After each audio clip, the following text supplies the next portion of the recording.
আজকে হবে চুনো মাছের ঝাল।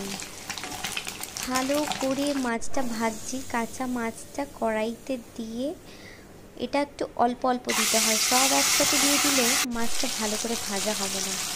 তাই মাছটা ভালো করে কড়া করে ভেজে নিয়ে তুলে রেখেছি।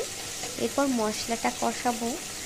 মশলাটা আদা, রসুন, পেঁয়াজ, টমেটো, একটু কালো জিরে দিয়ে ভালো করে ভাজা ভাজা হয়ে গেলে হলুদ, কাশ্মীরি লঙ্কা, জিরে ভালো করে দিয়ে কষিয়ে তারপর একটু সামান্য জল দেব।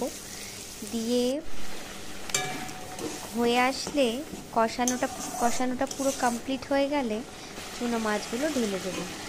তারপর কিছুক্ষণ একটু ঢাকা দিয়ে রাখলে, আমি একটু ঢাকা দিয়েই রান্না করতে পছন্দ করি, ঢাকা দিয়ে রাখলে মাছটা একদম রেডি। দেখুন কি দারুণ খেতে যে লাগে গরম ভাতে।